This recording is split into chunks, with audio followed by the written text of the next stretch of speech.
on, fellows that follow the sea, to me way below the man down. Put a vent on your ears and listen to me. Give me some time to blow the man down. Where boys become greenhorns and greens become mates, to me way below the man down. And if you ain't into fishing, you're in the wrong place. Give me some time to blow the man down. To me way. My name is Chuck Viet, and I'm president of the Navy Marine Living History Association. And the presentation you're about to see today is on African Americans in the United States Navy during the Civil War. Most of what folks today understand about the black contribution to putting down the rebellion is couched in terms of the Army. There were almost 180,000 black troops in the war, and most people are familiar with this from the movie Glory, which I was shocked to realize came out 30 years ago almost now. I keep on saying the recent movie. This was a reasonably accurate portrayal, but there were a lot of limitations if you served as a black infantryman. For instance, they were separated from white troops, but definitely treated totally unequally. For instance, their pay was often delayed. When the pay did arrive, it was less than what white soldiers got. And what's more, they used to deduct money from that for a clothing allotment, which wasn't levied against white soldiers. They were given inferior medical care. They were given inferior equipment. Their weapons were always secondhand or second best. And they'd worked in segregated units initially under all white officers. So yeah, they were allowed to fight, but it wasn't exactly equal. Most folks assume that this experience was just duplicated in the U.S. Navy. That really couldn't be further from the truth. Before we talk about what Secretary Wells, who was a staunch abolitionist, did to ensure equality, we need to go back quite a ways to the founding of the country and see how black sailors were treated from the get-go. In the Continental Navy, there were thousands and thousands of black sailors. State navies, every state along the coast had its own navy at that time, and the percentage was even higher in those particular navies. The guys were treated equally, the same as the white sailors. On some ships, they were the majority crew. However, at the end of the war, the Revolutionary War, we didn't have the money to finance a navy. So it was pretty much disbanded, and we didn't re-found the navy really until about 1798. We had a quasi-war with France, which saw us build 6 frigates, which is the beginning of the U.S. Navy. And unfortunately, as soon as they were built and the war ended, there was an economic boom because the French and British were fighting the Napoleonic Wars. There's no one to transship goods around the planet. So white sailors flee to better paying, less harsh jobs in the merchant marine. What that means is that there are a higher number of blacks in the U.S. Navy at that time. By the time we go to war with England in 1812, 10% of the fleet is African American. By the time that begins, for instance, in 1813, the Battle of Lake Erie, fully half of Perry's crew, this is Perry as in don't give up the ship, they are African American. And there are 360 black Marines scattered across his flotilla. There are some glimmers of equality here in these quotes from various captains and commodores. For instance, Isaac Chauncey said basically, I have never seen that the cut of the clothes or the color of the skin has the least thing to do with qualifying you as a sailor. In defending Washington, this commodore here, Barney, was asked by President Madison, who was a Southerner, won't your black sailors run as soon as the British show up? I said, no, they'll die at their guns first. They don't know how to run. In another episode, there were 2 black sailors that basically played a pivotal role in repelling a British privateer. And in the report, their captain said, with tars or sailors like these, we have nothing to fear from tyrants of the ocean. So black sailors were very numerous in the fleet and very much respected. This is Usher Parsons was the only surgeon at that Battle of Lake Erie. And he has a unique claim here. I can't quite buy all of it. But he believed that there was an absence of prejudice across the fleet. It may have been his ship. He says that other crews acted the same way. There didn't really seem to be the rampant racism that would grow in later years. Starting really with the end of the war. At the end of the war, blacks were barred from the military. They were thrown out of the Army despite the contributions they had made. The Navy is also illegal, but the Navy is so desperate for men that Washington just sort of turned another eye. If you'd thrown everyone who wasn't lily white out of the fleet, there would have been no fleet. In 1822, it gets worse in the South. They are fearful that when federal ships pull into port like Charleston or Wilmington, that the crews go on liberty and the blacks will somehow influence local blacks to rebel. So whenever you go ashore on liberty as a black sailor on a federal warship in the South, you get to spend all that time in jail. What's more, your captain is expected to pay for your room and board, shall we say. So this really rankled, as it should. In 1837, again, there's another economic panic, depression, and guys are fleeing, or trying to find any job they can. This includes the Navy, even though it's a rough job. And so the quota for blacks is set at 5%, which is pretty low. Now, why is the Navy only resorted to whenever times are bad? Some of these books here we think of as great literature and subject our kids to them. Melville and Charles Dana wrote basically exposés that told American citizens who had no experience at the fleet just how bad conditions were. Life in the Navy was considered to be as close as a white man could come to experiencing slavery. Your captain could have you executed by flogging. It's the only place a white man could be flogged. Discipline was incredibly harsh, and the captain's word was God. So nobody really wanted to join the Navy. But for free blacks, especially in the North, despite the harsh discipline, it represents an opportunity to have a steady job, a stable life. Granted, you might be at sea for months on end, but when you got home, your wife and kids could still be there knowing you were going to bring them support in the form of a paycheck.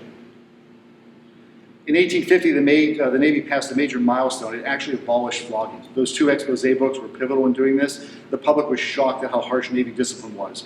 And they basically instituted a system of rewarding for good behavior rather than punishing for bad behavior. The South was frankly freaked out by this because the Navy had been the big people advocating whipping fellow human beings, along with Southern plantation owners. Now the South, with the exception of the U.S. Army, is left in the embarrassing position of being the only group of people who are still saying it's okay to whip people. The war begins, the fleet is down to 2.5% African-American sailors, which is half the 5% quota, which means there's room for expansion. And this was absolutely necessary because all of a sudden we have plenty of gunboats coming off the assembly lines or shipyards and no one to crew them. Gideon Wells needs crews in a big hurry. Only Army enlistments at this time count towards state bounties. For instance, Massachusetts would say the federal government wants 50,000 men. If 40,000 join the Army and 10,000 join the Navy, we only sent 40,000 men as far as Washington is concerned. The Navy doesn't count. There are no bounties for sailors either. If you join the fleet, you don't get that 1 year's pay or the government $100 bounty. There's no monetary impetus for joining the fleet. But because blacks are barred from serving in the Army, but want to serve to help fight, they're a great pool of recruits for the U.S. Navy. Wells immediately enlists 900 free African Americans. He's got his men for the fleet. This is noticed by the black community in the North. The Liberators, the paper, was based in Boston. It is an abolitionist paper. And 21st of February, this is a great quote to remember. Basically, the Navy has not been in the habit of examining the color of a man's skin. Can you fight is the only question. That's the bottom line, and that's what the Navy is asking. Wells can get away with this. Why? When the Army's barred from enlisting black men, pretty much it comes down to how the two different groups recruited. If you're an infantry regiment here from Lynn or from Armet in North Attleboro, anywhere, you do your drill pretty much on the town green or a camp that's not far from the city. People come out and they like to watch you drill. They obviously will notice if all you guys who are drilling aren't white. Navy doesn't do it that way. For one thing, the recruiter doesn't come to you and say, all you guys follow me. Recruits come to what's called a rendezvous, literally get together. And you sign up, you're inspected by a doctor, and you're sent off what's called a receiving ship, which is this smaller picture here. This one still has its masts, often those were removed. It's boarded over, roofed over. And there, they test what skills you have, teach you some new skills, and what's more, when you are assigned to a ship out in the squadron, you don't go by 30s and 40s. An officer will come and say, I need 6 guys who's skilled at this, that, or the other thing, and pick you, and you. So off you go. No one gets a parade down Main Street. No one sees that the Navy is of mixed ethnicity. This works really well for the Navy and for blacks. Lincoln turns a blind eye. His famous quote is, when this is pointed out to him, the Navy must have its men. There was no argument against that. There are 2 different kinds of recruits that enter the Navy. In the North, a lot of the black community was skilled either in previous Navy assignments or the merchant marine or especially the whaling fleets. So these guys come in and 63% of them are enlisted as landsmen or as ordinary seamen or even higher, maybe petty officers. Their rank is based on their ability, which they can demonstrate. The second group is encountered mostly in the South. Again, to use Butler's word, contraband, which means something that's valuable in war that the South not allowed to have, which included slaves. Wells told them, you have to enlist them at the lowest rank. He's an abolitionist, but he's sensitive to the fact that if suddenly you start bringing in Southern blacks at ranks higher than white sailors, there might be some rumbling in the North. So he's sensitive to the politics. However, he's sensitive only to the letter of the law. The spirit of the law, he doesn't really follow too much. He instructs his officers that it's the spirit of the law that will apply. All the blacks in the South are enlisted as boy, and this is not a racial slur, it's a legitimate Navy rank. It's the lowest rank you can have, and there are plenty of white boys on board the ships. They're enlisted as boys on muster sheets, but then when the captains talk to them and realize they have skills, they're bumped up several notches to what are called landsmen. A lot of white guys are enlisted as landsmen too. It's sort of a sliding term, meaning you know nothing about the sea, do you? But 68% of them qualified at least as landsmen. Ships' captains at remote stations, and bear in mind, there's no telegraph at sea, there's nothing, there's no couriers. They can get away with whatever they want pretty much. And Wells sort of tells them, you promote as you see fit, and I know nothing. It's sort of like the Sergeant Schultz approach from Hogan's Heroes. A surprise for the Navy was the large number of fleeing freed slaves who come to the ships. They hadn't really anticipated this. Some ships will come back from a riverine cruise with 700 to 1,000 escaped slaves. So what do you do with all these freedmen? They weren't expecting that. The Army, of course, put everybody in a train and took them north.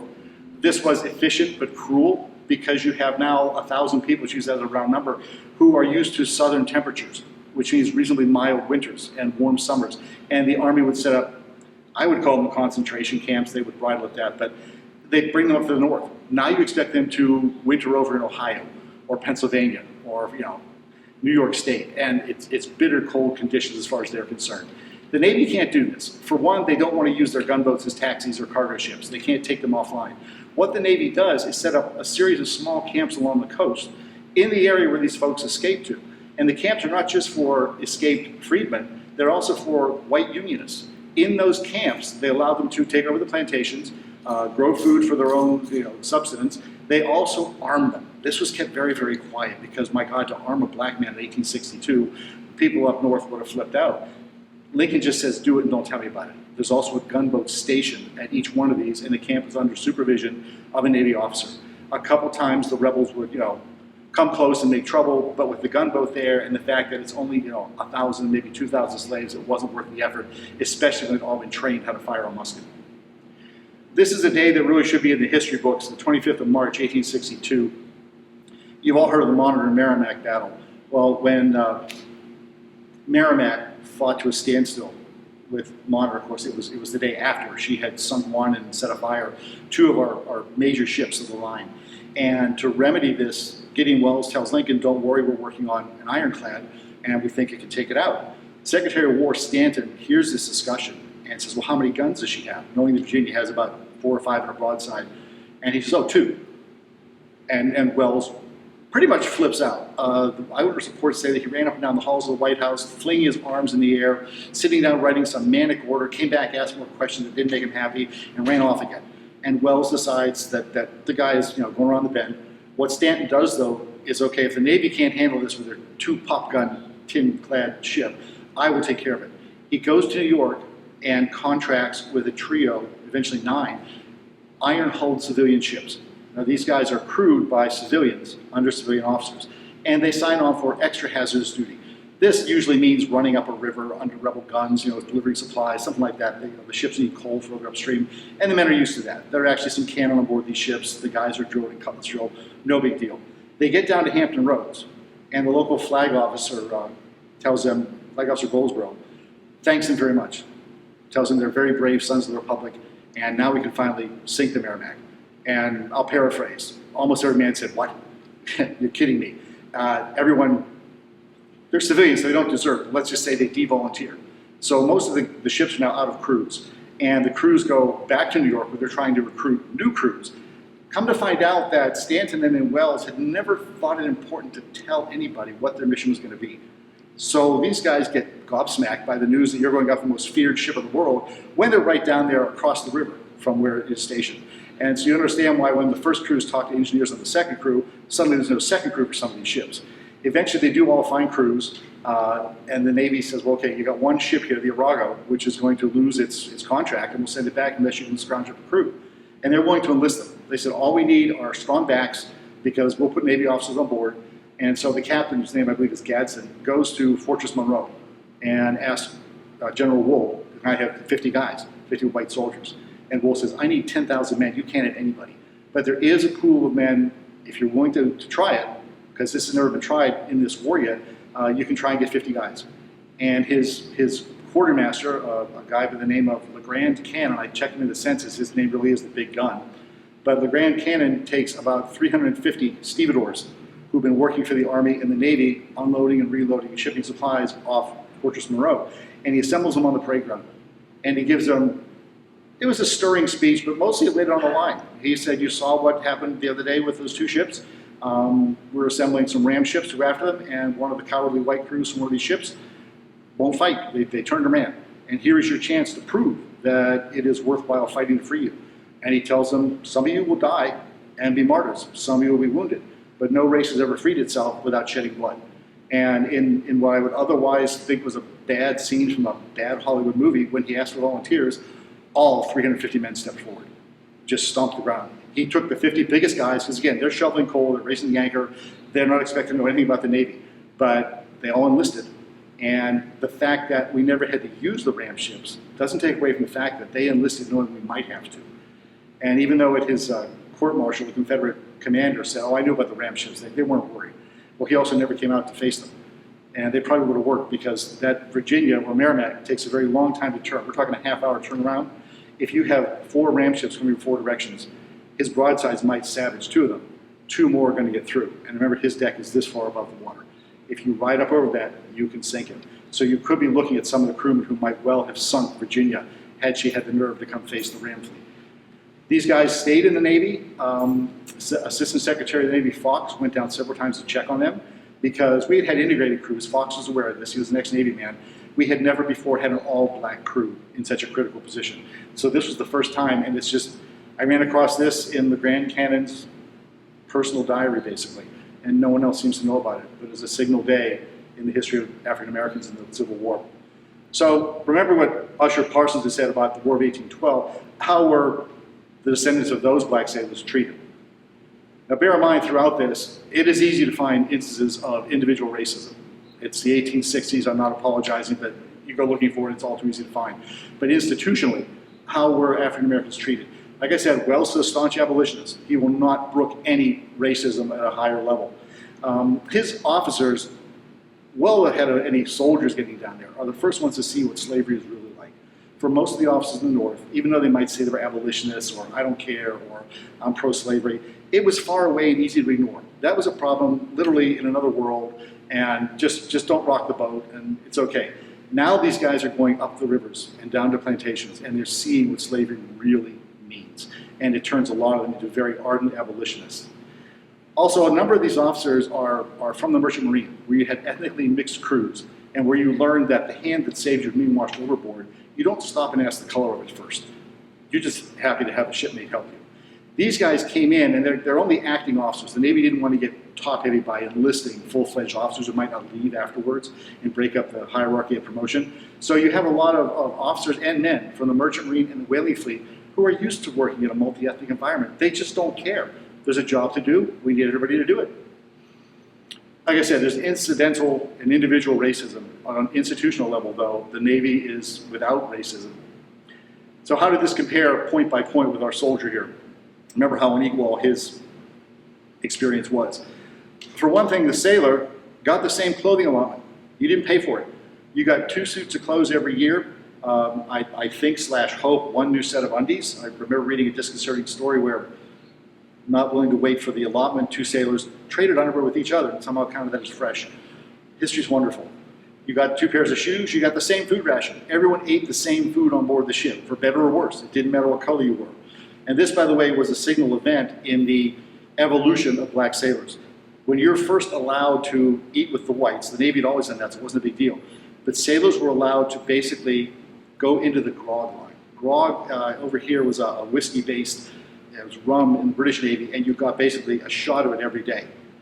Now, when you do that, you queued up in a line and went to a large cauldron at the end of the line under the supervision of an officer to make sure you drank it all and got just one. To be able to be in that grog line says a lot, because everyone drank from the same cup. Think how this would evolve with white and black bubblers in 20, 30 years. You got the exact same medical care. Navy hospitals were segregated by rank. not by color. Officers got a little better treatment than sailors did, but all the sailors were treated the same. And Navy medical care was far better than Army care. For one thing, Navy doctors went through stringent training. You spent a couple years, before you became a passed surgeon. There's one story of a guy named Richard Bond who was on a gunboat and was wounded in the chest down on the river. And the closest hospital was an Army hospital. Well, they stuck him in the black ward. All but ignored him like the other black soldiers, and his health really started to plummet. The Navy came and got him, took him to the Navy hospital. He recuperated within a month and went on to live a nice long life and have far too many grandchildren. But it didn't matter what color you were. For instance, here's a shot of patients at a Navy hospital in North Carolina. 5 or 6 of those guys, I think, are African American amongst all the other white sailors. It just didn't matter to the Navy. You got the same pay. This is really interesting because pay in the Navy is something that could have been swindled or adjusted very easily. Because the Navy did not want you building up a pocket full of cash, because that would encourage you to desert. If I figure I need, X amount of money to get new clothes and a train ticket home, and I'm only so far away, I might just jump ship and never come back. So when you went on Liberty, the Navy gave you enough for a couple of drinks, and then you had to come back to the ship. They kept what you were owed on the books. Only at the end of your cruise did the paymaster say, okay, you are owed the following, go ashore, we'll pay you, have a nice life, or come back and re-enlist. It could have been very easy to cook the books for everybody, not just blacks. But the opportunity was there, and it didn't seem to matter. The same bonuses. This was, again, something that could have been cut out. You got bonuses for serving in ironclads that are painted black down in North Carolina and South Carolina heat and humidity.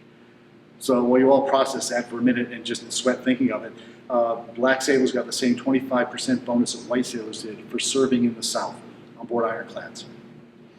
Same prize money. Up until World War I, if you participated in capturing an enemy ship, and by participate, that can mean something as simple as, she's in sight of me. My ship just participated, because I'm influencing the way that ship runs or gets captured by other ships. You could pocket quite a bit of money. 2 ship's boys on board one tug, the Aeolus, participated in 2 captures in 2 days and took home $534, which at the time was 2 years worth of pay. Blacks got that the same as white sailors, and what's more, when their status was not yet solidified in 1861, they made it retroactive to all the sailors who enlisted in 61 got the same bonuses. After the war, this didn't go away. Missed one. Same treatment before the law. Black sailors actually fared marginally better than white sailors in the Navy law system. Massachusetts did a study of this, and they came out a couple points ahead of white sailors for the same crimes. What's interesting or really telling, in 1864, as an example, there was a fight between 2 sailors on board a ship, an Irishman, James Dixon, and a black fellow named James Conlon. And they get into a fist fight on the ship. And people weren't really sure why it started. They started calling each other names, questioning the legitimacy of their birth, shall we say, and they're trading punches.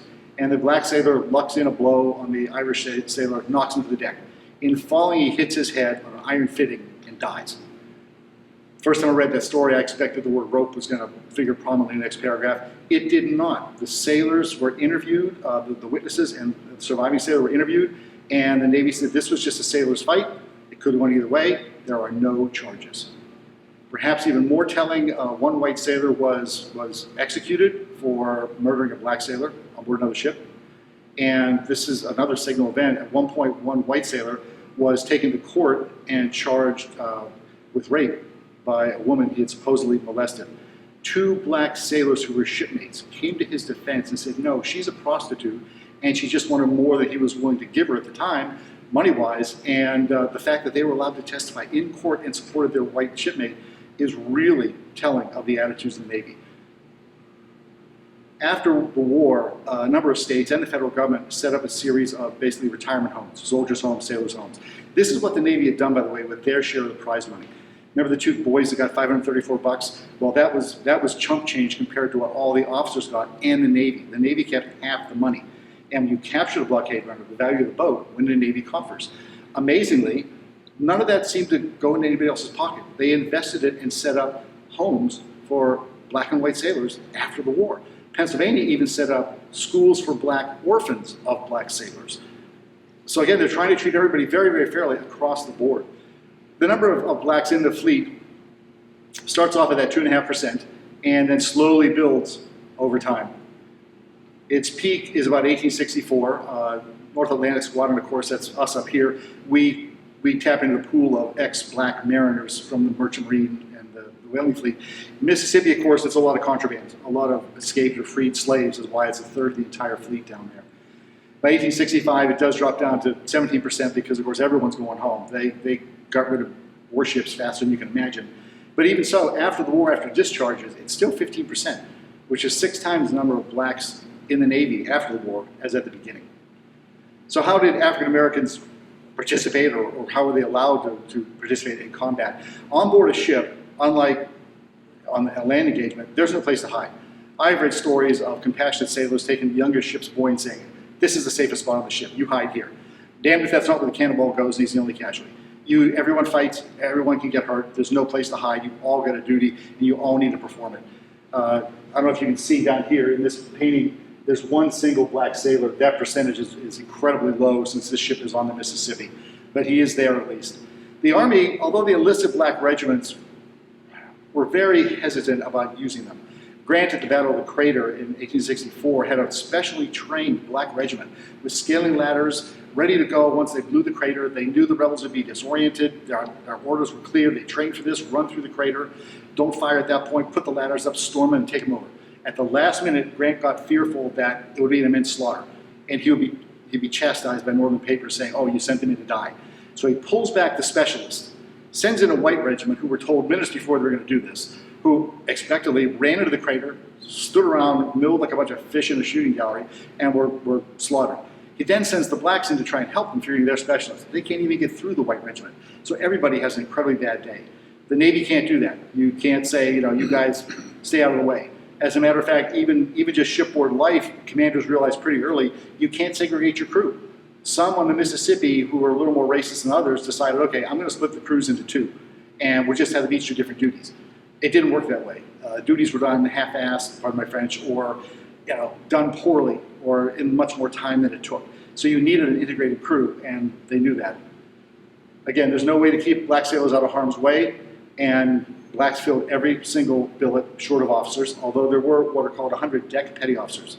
You'll find a lot of black petty officers, but a lot of them are called staff petty officers. For instance, the steward's officers are staff petty officers. They have rank but no authority. If you're a deck petty officer, and there are 100 of these, you have command authority over the men in your gun crew and on the deck, and you will be listened to and obeyed. All told, 7 black sailors got the Medal of Honor in the course of the war. This one happens to be John Lawson. As far as combat goes, occasionally in the Civil War, of course, that meant capture. Unfortunately, a lot of black sailors, if captured on small river gunboats, were just executed right on the bank. This is eyewitness. They were hung or shot in the water. The Southerners didn't want them, they just wanted them killed. So whenever those ships were going to combat, and it was a majority black crew or heavy of the black crew, the Navy would stuff those boats with extra Marines, just so they had a better chance of fighting off anyone else. A lot of the sailors, when they went to places like Andersonville in this picture, sailors sort of languished in those places because the cartel that exchanged prisoners was run by the Army. And no matter how much Wells screamed about, I want my sailors back, somehow sailors were never in the mix. It was always Yankee soldiers that came back for Confederate soldiers. Stanton wanted his men. And Lincoln at one point made him, cough up a few sailors. But Wells got increasingly worried about his black sailors, how they're being treated. This was rough enough for white sailors, and he was afraid that black sailors were getting treated even more harshly than Andersonville. So again, he obeyed the letter of the law, and he quietly went to all his captains along the coast and said, cartel's a great idea. Set up your own and don't tell me about it. So local officers would basically go ashore and parley with Confederate captors and say, okay, we've got these guys, we want sailors, and you better not touch a hair of any black sailor's head. We want them back too, we're going to prioritize them. So again, Wells was willing to look the other way. So what happened after the war? Well, while the wartime situation was far from ideal, it was better than it had been. After the war, what happens is collective white memory loss. It was illustrated in this picture by Nass in 1865, asking, didn't this man contribute too? Is he not worthy as every white soldier is? The Jim Crow laws kick in, and a new word enters the vocabulary, Aryanism. We coined that word. In 2 or 3 generations, we go fight against somebody who, really believed in it across the Atlantic Ocean. But yeah, we started that term to mean white supremacy, which was a phrase they'd used for decades. The Navy also becomes more mechanical. To be fair to the Navy, when contrabands and even skilled blacks in the North had joined the fleet, they brought skills with them. You could learn carpentry and become a carpenter's mate on board a ship. You could learn sail handling. You could learn all manner of things that you would bring to the table when you went to enlist, and you could learn them pretty quickly. The Jim Crow laws forbid black Americans from learning or acquiring mechanical skills.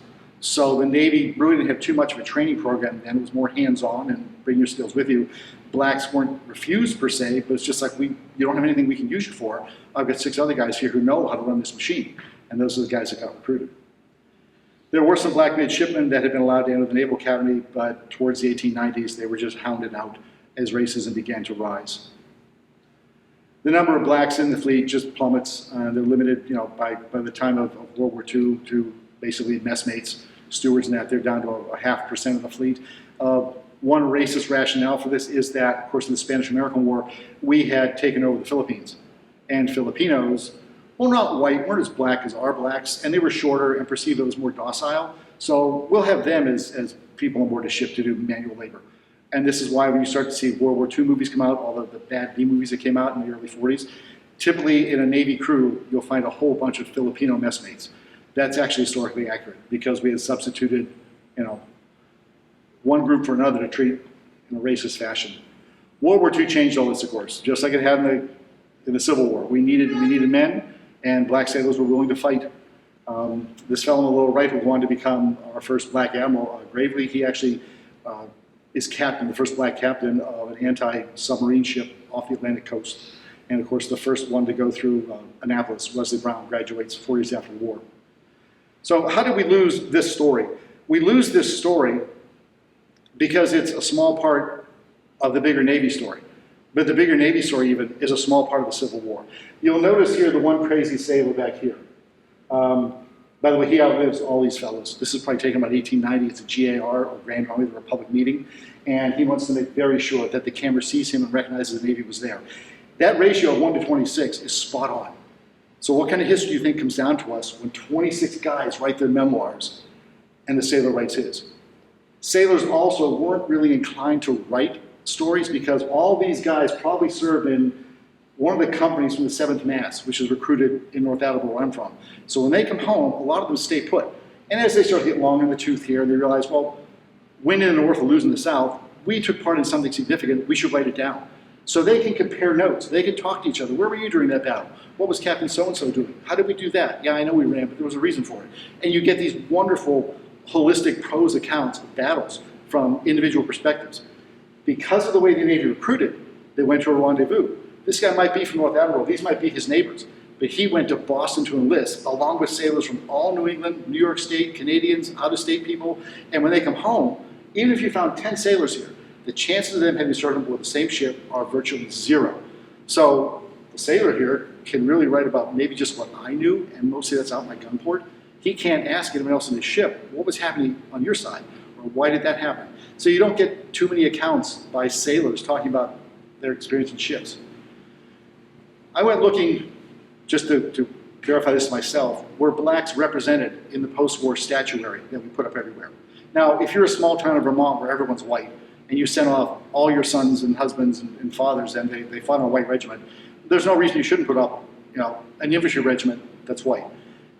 These ones, however, are 2 branches of the military. These aren't necessarily, local towns. These are the only 2 I could find, which was sort of disturbing, that showed African-American sailors. Now, in the one in Ohio, there's a black sailor there, and yes, he is rendered in the stereotypic fashion of the day, but he is part of a crew. He's in combat. They're loading that mortar to bombard probably the forts at the mouth of the Mississippi that allow Farragut to blast his way through the next day. He's represented inaccurately, but he's represented. This fellow out here is more accurately represented in New York, and you can say, if you want to be cynical, oh, he's kneeling. But the man is armed, and he's part of a crew, a boarding party. These guys are loaded for bear between cutlasses and muskets and Marines in the back. He's part of the crew. Unfortunately, it's the only 2 I could find. And so this is one example of how we lose the history. 1, we don't write about it, we don't dig for it. 2, visually, we don't realize it's there. Again, these I was surprised to find. I can find Navy monuments pretty easily, but black Navy monuments, these are the only 2. There's a good example of this, or a sad example of this, and it goes back before the Civil War, but then goes up to the modern day. And I throw this in here just because it proves my point. This is a painting made literally months after this battle when Perry won on the Battle of the Lakes. His ship, the Lawrence, is savaged, and he's transferring his flag to the Niagara to continue the battle. He's going to make it a new flagship. And we know from diary accounts in that 4 sailors ferried him over to the new ship with his flag, don't give up the ship and all that. J. Kelly or M. Baldwin painted this, and while Perry's ship was known to be 50% African American, there's probably one fellow in here. It's hard to tell because everybody gets bronzed out in the sun. His hair is a little more African American in nature than the other fellows, but it's almost impossible to tell because 2 have bandanas on. Thanks a lot. The one total inaccuracy is the little fellow up front here, which they put in just to tug at America's heartstrings. Supposedly that is Perry's nephew, Alexander. And as soon as he's in there trying to protect Perry, of course, America just gushes and, The fact that someone's trying to protect him, though, is critical. There's truth to this, but it's not that little kid. A couple years later, I forgot I made that point already, 50% is black. 2 years later, the nature of the painting starts to change. One, there's more sailors. The size of the crew is almost doubled. Alexander happily is missing. He's really at the battle, but he's not on board the ship. And guess what? The crew's all white. Amazing. In 1865, this fellow is hired to Powell to paint a mural of the battle, which of course took place technically off Ohio in the waters of the lakes, for the government building out in Ohio. And he does a reasonable job. I've highlighted here at least 3 African-American crewmen, and while that's still pretty low, it's like 25%, at least they're there, all right? The crew, except for the one fellow, is white. And there's definitely some tradition that at some point somebody did this in consternation or to hopefully protect themselves, because that posture will occur in almost every other painting. So that just stays in Ohio. In 1873, though, congressmen in Washington see the painting and like it, and commission Powell to do a new version that's still in the stairwell in the Senate. So thousands and thousands of visitors and senators walk by this every day. And a picture is worth 1,000 words, because a picture just keeps on seeping into your brain all day long. I'm someone that grew up looking at paintings like this. So my assumption, because we're missing a black sailor here, he's still there, there's a couple more black sailors, they've added a white sailor here, the mix is about the same until we get into the really racist Jim Crow era of 1911. Now suddenly we still have the fellow dodging stuff. Alexander has matured mightily. Okay, he's now a young adult or a teenager behind his uncle, and the crew again is all white. The black sailors are totally gone. Where it gets really bad is this stamp, which came out in 2013. The government came out with a stamp to commemorate the Battle of the Lakes and all that. There are some black sailors in there. We still have this fellow in. What really is galling is their explanation. You can read this on the website. They analyzed the painting, ignored the black sailor here and the fellow just off the screen, and said, we think this guy's name is Hannibal. And we think that given that we had just emancipated the race in 1865, well, I think the painter just put him in there as a sop to abolitionists. So if you read that, it just reinforces the fact that he probably wasn't really there, that we just put him in to be nice. The person who probably got this the most correct actually did it in 1943. Martial Schweig painted a series of illustrations of American history for the Works Progress Administration. And Martial did her research. This is probably a much more accurate representation of Perry's transit from one ship to another. Alexander, of course, is gone. There are the 4 trusted sailors and Old Cyrus. Old Cyrus is Cyrus Tiffany. He is neither slave nor servant. He earned his freedom, or gained his freedom, he always earned it, by being a drummer in the Revolutionary War. So he's 40 when this war starts. He lives in Taunton, Massachusetts with Perry in a separate house. He's a neighbor. They're good friends. They're best buds. He has served with Perry throughout his entire naval career. Perry actually, when the Niagara was being, the Lawrence was being ripped apart, he actually said to his friend, I want you to take this musket. I want you to make sure no shirkers weren't wounded, can get below. You'll be safe here. And of course, Cyrus was like, hell with that. I'm fighting back. And when he saw Perry get in the boat, he jumped in the boat too and protected Perry with his own body. So now you can start to see why they windowed him out. The thought that Perry only survived because a black sailor helped him, that's just beyond the pale. You do notice at least that Alexander is gone, but here's the root of that myth about someone protecting Perry. It's true, but it's not this little kid. This doesn't tug at your heartstrings if you're a white American at that time. There's also another fellow here, either Jesse Williams or Newport Hazard. We know one of those 2 were in the boat. So the scene is radically different than what's in the Senate hallways right now and seeping into everybody's brain. So it's appropriate we're in here. I gave this talk in 2016, And the kids were interested. They paid attention, asked good questions. But at one point, I put up a poster of a black sailor. And one young fellow who probably wasn't among those paying the most attention, all of a sudden perked up and asked me a question I never thought I would hear him say. He said, "There were people like me?" And I thought that was just so bloody sad. And all I could say was, yeah, there were. And by the way, this is not hidden information. It's all out there, but we just don't go digging about it, and we don't celebrate it. This is a dark aspect of American culture. This is one bright pinpoint that we really ought to play up. If you're interested, this is not, I haven't written a book on this yet, as I have many of my other topics. The notes, however, are available. We can leave this up. The schools can leave it up. If you go to my author's website and go to talks.hdm, I sell these for cost. I just soon give them away in person, but the notes are available. There's a lot more data there also. So thank you all very much. All you young fellows that follow the sea, to me way below the man down. Put a vent on your ears and listen to me. Give me some time to blow the man down. To me way below the man down. Give me some time to blow